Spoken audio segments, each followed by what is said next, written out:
తెలంగాణ ప్రజలకు 24 గంటలు విద్యుత్ వచ్చింది. తెలంగాణ ప్రజలకు సన్న బియ్యం వచ్చినాయి. తెలంగాణ ప్రజలకు రేషన్ కార్డు వచ్చింది. తెలంగాణ ప్రజలకు రైతు రుణమాఫీ జరిగింది.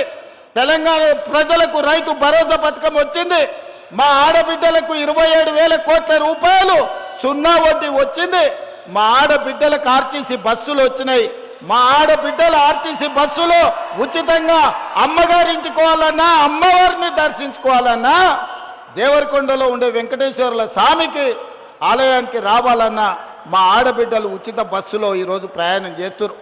మా నిరుద్యోగ యువకులకు, ముఖ్యంగా మా నల్గొండ జిల్లాలో ఉన్న చదువుకున్న పిల్లలకు 15,000 కానిస్టేబుల్ ఉద్యోగాలు వచ్చినాయి. తెలంగాణ రాష్ట్రంలో 61,000 చిల్లర ప్రభుత్వ ఉద్యోగాలు వచ్చినాయి. ఇవాళ ప్రతి వాడికి న్యాయం జరిగింది. ఓ పక్కన రైతులకు, రెండో పక్కన మహిళలకు, మూడో పక్కన యువకులకు ఈరోజు మేలు జరిగింది. ఇంకో పక్కన సాగునీటి ప్రాజెక్టులు. ఇవాళ సాగునీటి గురించి మనం మాట్లాడుకోవాలి. ఎస్ఎల్బీసీ 2005లో ప్రారంభించారు.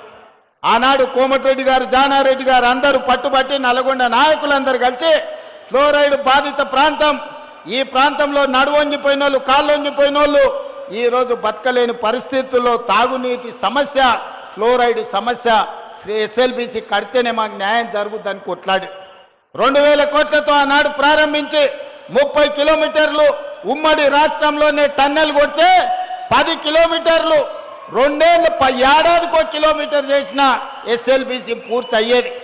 పగబట్టి పట్టుబట్టి ఎస్ఎల్బీసీని పడావు పెట్టి 3,40,000 ఎకరాల భూమికి తాగునీరు, సాగునీరు అందించే ఎస్ఎల్బీసీని నల్లగొండ ప్రజల మీద కక్ష గట్టి పడావు పెట్టిండు. ఇవాళ మళ్ళీ మనం వచ్చినాకనే ఆ పనులు ప్రారంభించినాం. దాంట్లో ప్రమాదవశాత్తు ఒక 8 మంది చచ్చిపోతే మామ అల్లులు పైశాచిక ఆనందం డాన్సులు చేస్తారు. అమ్మయ్య చచ్చిపోయింది, ఇంకా ఎట్లన్నా ఎస్ఎల్బీసీ ఆగుతుందని. నేను చెప్పదలుచుకున్నా హరీష్ రావు గారికి, చంద్రశేఖర్ రావు గారికి, అక్కడున్న కార్మికులే కాదు, మీరందరూ పోయి నాగార్జున సాగర్లలో లేకపోతే శ్రీశైలంలో బండ కట్టుకొని దుంకినా మీ శవాలు నెక్కిస్తాం తప్ప ఎస్ఎల్బీసీ పూర్తి చేస్తాం. ఎస్ఎల్బీసీ కాదు, ఈ ప్రాంతానికి రావాల్సిన డిండి ప్రాజెక్టు ఆనాడు మంజూరైతే ఈనాటి వరకు పడావు పెట్టారు. డిండి ప్రాజెక్టును పూర్తి చేయించే బాధ్యత పెద్దలు ఉత్తమ్ కుమార్ రెడ్డి గారు తీసుకున్నారు. మీ ప్రాంతానికి ఎస్ఎల్బీసీ డిండి ప్రాజెక్టులను ఈ హయాంలోనే పూర్తి చేసి మళ్ళీసారి 1,00,000 మెజార్టీతోని దేవరకొండలో కాంగ్రెస్ పార్టీని గెలిపించేటట్టు మీ అభివృద్ధి పనులు చేస్తాం. ఇవాళ పెళ్లిపాక కావచ్చు, చాలా రిజర్వాయర్లు మా పెద్దలు ఉత్తమ్ కుమార్ రెడ్డి గారు లిస్ట్ ఇచ్చారు. మళ్ళీ వాటన్నిటిని చెప్తా. సాగునీటి ప్రాజెక్టు మంత్రే మీ నల్లగొండ బిడ్డ, దేవరకొండ మనవడు. ఉత్తమ్ కుమార్ రెడ్డి అమ్మమ్మ గారు ఊరే దేవరకొండ. ఇక మీ మనవడే మంత్రిగా ఉన్నప్పుడు మీ పైసలకేం కొదువయ్యా? మీ పైసలు, మీ బిల్లులు నీళ్లు వారినట్టు నిధులు వారిచ్చి దేవరకొండ ప్రాంతాన్ని అభివృద్ధి చేయించే బాధ్యత మేమందరం తీసుకుంటాం. పెద్దలు సుఖేందర్ రెడ్డి గారు ఈ ప్రాంతం వాడు, ఈడు ఒకప్పుడు జడ్పీటీసీగా పనిచేసిండు. జయపాల్ రెడ్డి గారికి బంధువు నాతో పాటు. జయపాల్ రెడ్డి గారు ఇక్కడ చదువుకొని దేవరకొండ గవర్నమెంట్ బడి నుంచి ఉత్తమ పార్లమెంటేరియన్ ఢిల్లీ వరకు ఎదిగి మీ పేరు ప్రఖ్యాతులు తెలంగాణ ప్రాంతానికి గొప్ప చరిత్ర సృష్టించండు. మరి ఆయన గౌరవార్థంగా ఆయన చదువుకున్న స్కూల్, పాఠశాల, కళాశాల వరకు ఎన్ని నిధులు కావాలనో బాలు నాయక్ 5 కోట్లు అన్నాడు.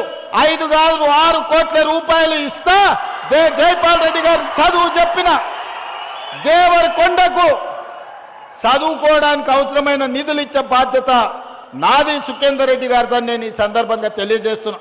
అదేవిధంగా వెంకటేశ్వర స్వామి దేవాలయం గురించి ఆ గతంలో కొన్ని ఇచ్చినాం. మిగతా నిధులు కూడా వచ్చే ఫైనాన్షియల్ ఇయర్లో ఆ మందిరాన్ని పూర్తి చేయడానికి అవసరమైన నిధులు ఇచ్చి ఆదుకునే బాధ్యత ఈరోజు కాంగ్రెస్ పార్టీ తీసుకుంటుంది.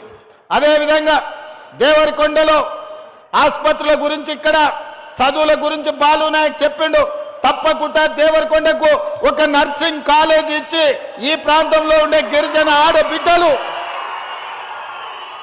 నర్సింగ్ కాలేజీలో చదువుకొని పేదలకు సేవలు అందించే విధంగా దేవరకొండకు నర్సింగ్ కాలేజ్ ఇచ్చే బాధ్యత నాది. కలెక్టర్లకు నేను ఆదేశాలు ఇస్తున్నా, నర్సింగ్ కాలేజ్కు సంబంధించిన అన్ని అంచనాలు రెడీ చేయండి అని చెప్పి.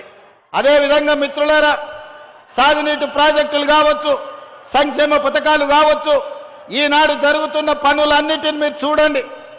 రాబోయే 10 సంవత్సరాలు మనమే అధికారంలో ఉంటాం, ధైర్యంగా ఉండండి. ఈనాడు అభివృద్ధి పదం వైపు నడిపిద్దాం. ఇక్కడ ఏమి కావాలనో బాలు నాయక్ గారు మొత్తం లిస్ట్ ఇచ్చిండు, పేపర్లు మొత్తం రిప్రజెంటేషన్స్ ఇచ్చిండు. ముఖ్యమంత్రి వస్తున్నాడంటే కొండంత ఆశతోని బాలు నాయక్ ఇవన్నీ అంచనాలు చేపించిండు.